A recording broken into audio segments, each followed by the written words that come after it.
Good afternoon, everyone, and welcome. We're having another segment in the episodes regarding women empowerment and the shifts in our world and what pandemic has brought to us in this space. And we have a very special team on board today.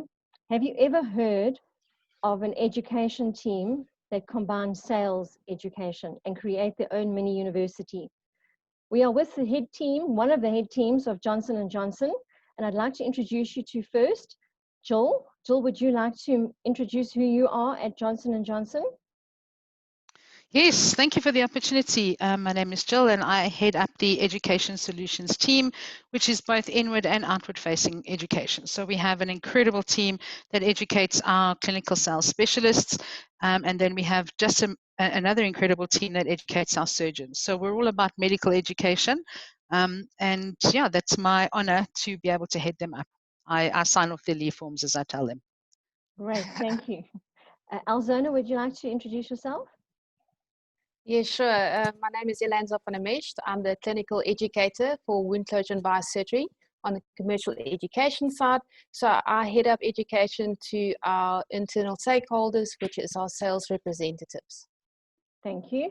Natasha. Hi, thank you very much, Charlotte. My name is Natasha Bailey. I'm the Professional Education Manager for medical devices. I have a special focus on Ethicon, our Ethicon franchise, as well as our Bioscience Webster franchise. And I look after all our outwardly facing education. So all of the training and events that we do for our doctors and our surgeons. Wonderful. Thank you all for being on the call today. I'm going to ask a standard question that you can take in turns. We'll start with Natasha and go Natasha, Alzana, then Joel, and then we'll go Joel, Alzana, and Natasha. So we're being fair, girls. We're doing this equality thing. Okay. We know that the topic of women empowerment has shifted somewhat since women became more empowered, going back to the 1940s and 50s. I'm asking each of you if you would like to share with us what have been your observations as a change in women empowerment space. Natasha? So Charlotte, my observation has been, from an individual who has come from a sort of disadvantaged background. I can see that change. Definitely, I joined Johnson & Johnson many years ago in 1994. And at that stage, J&J had very few women in power, and very few women even I don't think there was a single woman of any color in our board of directors, so at senior leadership. And over the years, I can see the changes. I mean, just visible in this team as an education solutions team, the powerful women that we have in the team and the positions that we hold. So that definitely, I can see those changes from that time, 25, 26 years ago, up until now. It's not an easy process, not a quick process, is it? Definitely not a quick process, and it hasn't been an easy process, but a lot of discussion, and I think J&J has always been forward-looking. So even within the South African environment, as we moved from apartheid to post-apartheid, we can see the changes happening within J&J. Wonderful. Alzana, what have you noticed as the changes?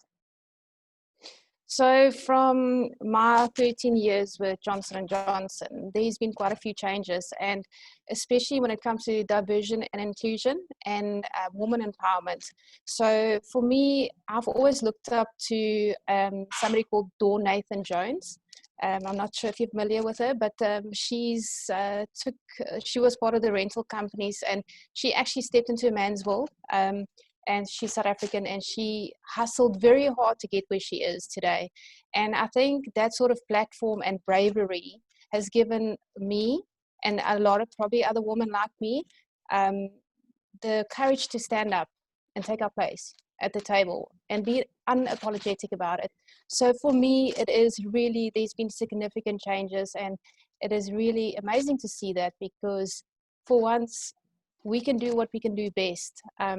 And not worry about, what people are going to think. So for me, it is really very empowering. Wonderful, thank you. And Joel?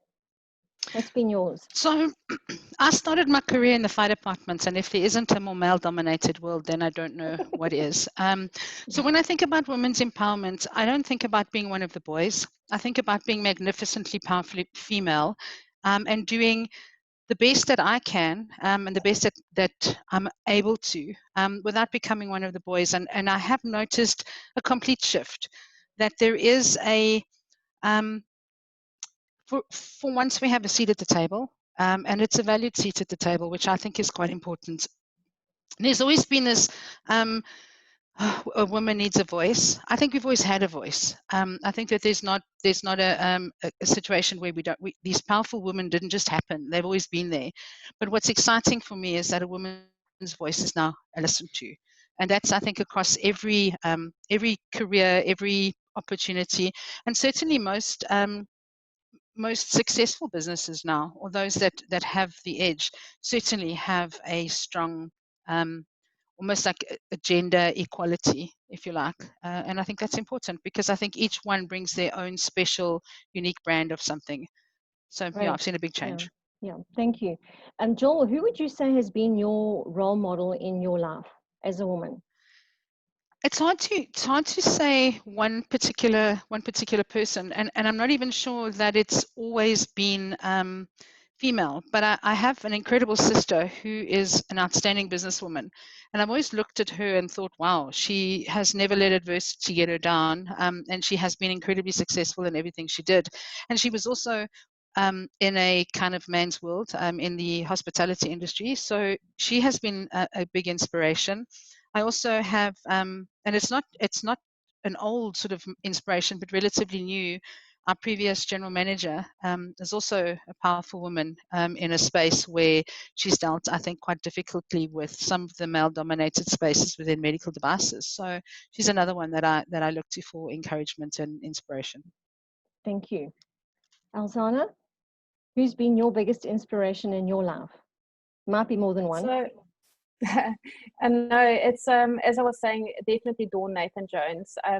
For her to be able to step up into a rental company and build it up from the ground up, and so many people told her that she couldn't do it, especially because she was female back then. She never gave up, and she learned very hard lessons. And so, from that point of view, for me, that's always been somebody that I looked up to. And even today, she gives back to women. So she's empowering women through talks that she does, and then coaching. So she's always giving back to the community. And I really think that it's really important to be able to take that experience and share it with people. So for me, it's a really, really a big role model for me. And one day when I'm older, I'm hoping to be as dynamic as what she is. Beautiful. Thank you. Natasha, who's been your inspiration and motivation in life? So much like Joel, I haven't had only one person, and I have had male influence or motivations as well. I think first of all, I must give tribute to my mom. I think she's really a role model for me, in terms of the upbringing that we had, and bringing up a female in that era. And then so that's from a personal perspective, and then from a professional perspective, I have quite a few role models within Johnson & Johnson. As you've heard, I've been with J&J for many years, and throughout my career in different positions within J&J, I've had different role models. So my first sales manager, she was an amazing person. A person that actually afforded me and gave me the opportunity to look outside of myself, to do and to ask myself, what it is that I want to do 5, 6, 10 years down the line.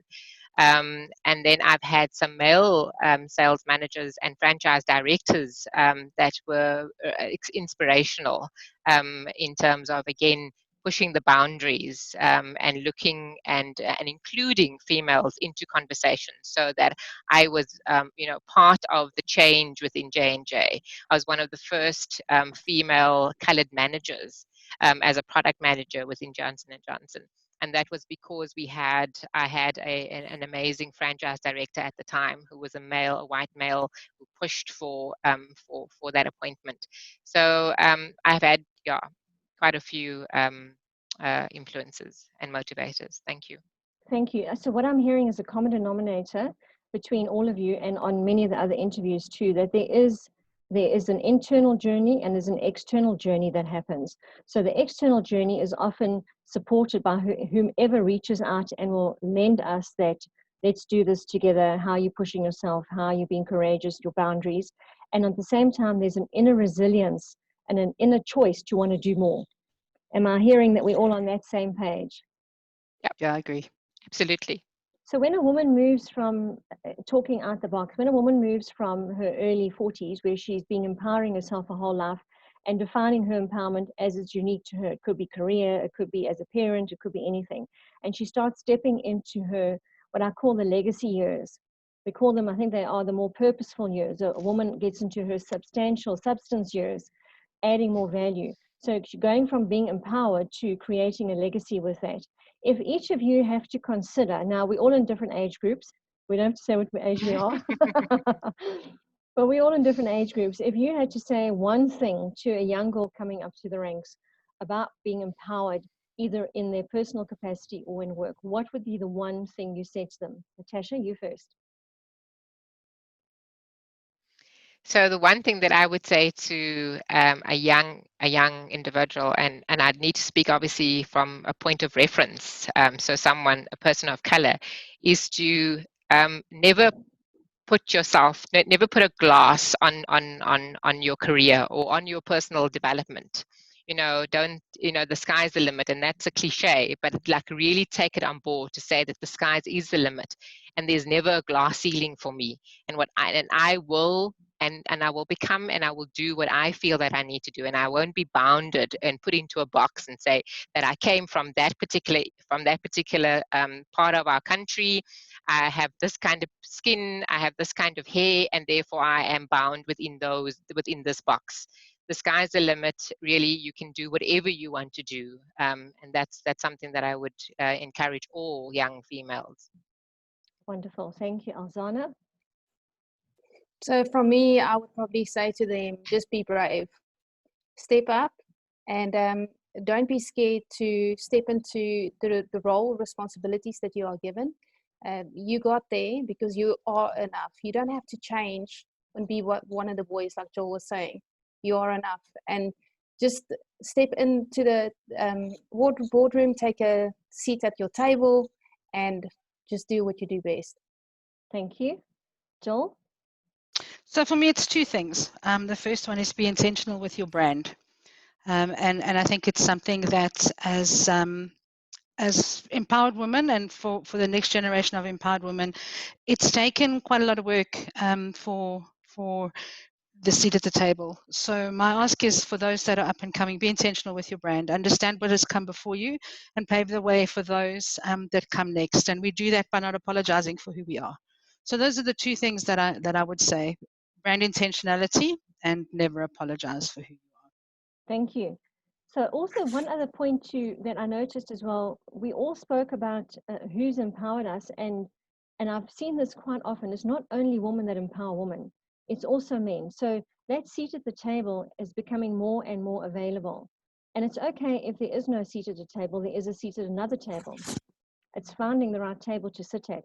And what each of you have said is remembering to keep that, take the lid off and step into that space of you can do anything with absolute courage, with absolute pure intention. So to all the ladies out there watching, you are an empowered being. All you have to do is step up and step into it and own it and reach out and find your tribe.